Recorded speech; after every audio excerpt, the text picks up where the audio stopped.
यात्रा चल रही है पिछले 11 वर्षों से, क्या परिवर्तन हुआ देश में और प्रदेश में? कि देश और प्रदेश में परिवर्तन ये हुआ है कि पूरा देश जो पूर्व की सरकारों में दंगे होते थे, कर्फ्यू लगते थे, उससे निजात मिली। पहली चीज़।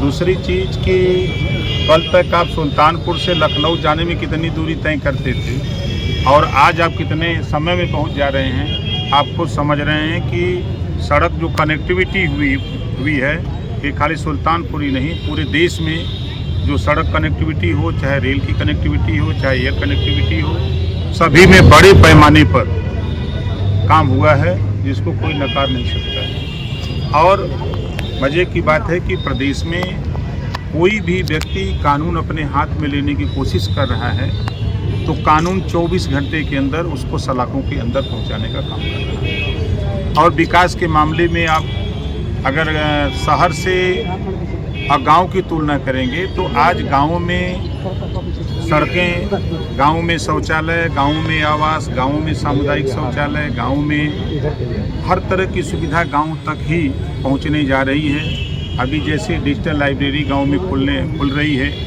जो गरीब कमज़ोर बच्चे किताबों के अभाव में नहीं पढ़ पाते थे, उनकी व्यवस्था वही होने जा रही है। ओपन जिम खुल रहे हैं गांव में, उसकी व्यवस्था है। मिनी स्टेडियम गांव तक खोलने की तैयारी हो रही है। उत्सव भवन गांव तक खोलने की, जो शहरों में लोग जाते थे शादी करने के लिए, जिनके घरों में सुविधा नहीं थी, तो वो व्यवस्था उनको गाँव में ही देने की तैयारी हो रही है। आम जनता के लिए सरकार काम कर रही है और आम जनता मोदी जी पर, योगी जी पर विश्वास कर रही है और विश्वास करके उनके साथ कंधे से कंधा मिला करके चल रही है। मंत्री जी, कल गाजीपुर में एक आपकी पार्टी के कार्यकर्ता की पुलिस ऑफिस में पिटाई हुई, क्या मामला? देखिए, सैकड़ों लोग गए थे। थोड़ा नौजवान आजकल का जोश में रहता है ना, तो वो अपना फ़ोटो खिंचाने के चक्कर में, अब इंस्पेक्टर रही हैं और बगल में कांस्टेबल, तो सोचा कि नहीं कि बीच में से हिल के हम आगे फ़ोटो खिंचा लें। तो स्वाभाविक है कि महिला कांस्टेबल थी, उनको लगा कि हमको धक्का दे रहा है और कोई बात नहीं थी। बैड टच का आरोप लगा। आपका एक बयान आया था कि जो भी कार्यकर्ता आपका थाने में जाएगा वो पीला गमछा पहने होगा तो पुलिस वाले समझेंगे कि ओपी राजभर आया है। वो भी पीला गमछा पहन के गया था, वो पिटाई हो गई। सर, ये वीडियो काफी ट्रोल कर रहा है। सैकड़ों लोग थे, सैकड़ों लोग में एक ही के साथ ऐसा क्यों होगा? सैकड़ों लोगों के साथ होता तब तो हम आपकी बात से सहमत थे। वो उस बच्चे की थोड़ी सी जो कमजोरी थी कि भावना में वो सोचा कि आगे हम आ जाएंगे, फ़ोटो खिंचवा लेंगे, तो वो इंस्पेक्टर के नासमझी कह लीजिए। आपके एडिशनल एसपी का भी बयान तो देख लीजिए, जिलाध्यक्ष के वहाँ जो बयान आए हैं, दोनों के बयान को टैली कर लीजिए। तो नासमझी की वजह से ऐसा हुआ। आज अखिलेश यादव ने इसी बयान को और उस पिटाई वाले वीडियो को एक साथ मर्ज करके ट्वीट करके कहा है कि लोकतंत्र में न्याय की पावर होती है और किसी की पावर नहीं। देखिए, जब अखिलेश जी की सरकार थी तो जीते हुए प्रधान को उठवा के फेंकवा देते थे ब्लॉक से। समाजवादी पार्टी की सरकार में जो जिला पंचायत जीतता था उसको हरवा दिया जाता था, जो प्रमुख जीतता था उसको हरवा दिया जाता था, और समाजवादी पार्टी की सरकार को लोग गुंडों की सरकार कहते थे और अपराधी छुट्टा सांड की तरह घूमते थे। आज योगी जी की सरकार है। योगी जी की सरकार में लोगों को भय है, डर है कि कहीं योगी जी का बुलडोजर न आ जाए, एक भय चल रहा है। और अखिलेश जी के पास तो कोई काम है नहीं, असली बात नहीं है। गुरुवार में कल आपको पीड़िता के घर जाना था, अचानक आपका कार्यक्रम बदल गया जबकि प्रोटोकॉल में पहले से तय था। परिवार की तरफ मैंने फ़ोन किया था, जब लखनऊ से मैं चला तो परिवार ने ही खुद मना किया कि सर मेरे यहाँ न आवे तो अच्छा रहेगा।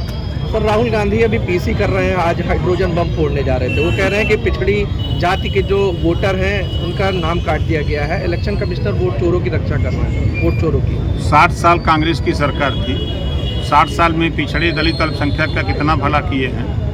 वो तो घूम खुद कह रहे हैं कि पिछड़े दलित के साथ अन्याय हो रहा है। 60 साल तो आपकी सरकार थी, तो आप ये क्यों नहीं गिनाते हो कि 60 साल में हमने ये भला किया है पिछड़ों का, दलितों का, मुसलमानों का? इसको बताना चाहिए।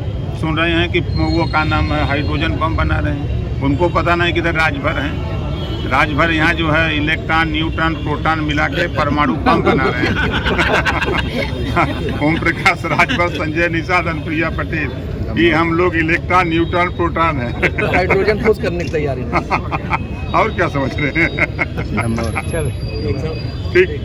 सर लगातार यहाँ पे इस समय अपराध की बाढ़ आ गई, लगातार घटनाएं हो रही हैं, खुलासा नहीं हो पा रहा है। वो चाहे धमौर का कांड हो, चाहे अभी अखंड नगर का एक भाजपा का कार्यकर्ता था जिसके ऊपर आरोप लगा था हत्या का, वो भी फरार चल रहा है। नहीं देखिए, जो अभी बच्ची के मामले को आप बता रहे हैं, देखिए प्रेम प्रपंच का मामला है, उसको आप अच्छी तरह जान रहे हैं। और जो उसको लेके लखनऊ गया था, जो मुस्लिम लड़का, अब फिर वहाँ उसके रिश्तेदारों ने कहा कि नहीं, हम ये गैर धर्म के होने के नाते शादी नहीं होने देंगे। फिर वो रात को ही वापस आया और पुलिस ने उसको गिरफ्तार करके जेल भेजा। सर और मामले, संतराम अग्रहरी की एक हत्या हुई थी अखंड नगर ब्लॉक के पास, वो जयसिंहपुर में, जयसिंहपुर तहसील क्षेत्र में, और फिर अभी लगातार हत्याएं हो रही हैं। घटनाएं हो रही हैं, कुछ टेक्निकल चीज़ें आ रही हैं। सरकार जा रही है, पुलिस जा रही काम करने, पता लग रहा है कि हाई कोर्ट से या कहीं न्यायालय से वो पहले से लेके स्टे पड़ा हुआ है, तो पुलिस बाइक होकर चली जा रही। क्या करे पुलिस, तो उसके लिए कुछ मजबूरी है। और कलेक्ट्रेट में जो विभागों में कैमरे लगे हैं, वो सारे कैमरे निकाल दिए।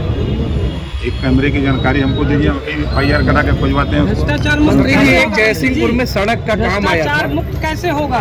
भ्रष्टाचार तो वहीं से पनप रहा है। जैसे आप बताइए वैसे जैसे किया कि अभी जाए। हमारे साथी ने कहा कि कैमरे जो लगवाए गए थे पारदर्शिता दिखाने के लिए, सारे कैमरे गए, रातों रात गए।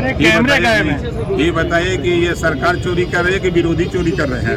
अब ये इसका निर्धारण कौन करेगा? इसका निर्धारण तो जो आपने भेजा है अरे विपक्ष वाले बदनाम करने के लिए कैमरा वाले के भाग जा रहे हैं। मंत्री जी जयसिंहपुर में एक सड़क निर्माण कार्य शुरू हुआ था, जिम्मेदारी हमारी है, लेकिन अब विपक्ष रात को अंधेरे में लेके कैमरे में भाग जा रहा है, तो आप लोग बताओ क्या करते हैं? पुलिस क्या कर रही है हमारी? नहीं, पुलिस काम कर रही है। मंत्री जी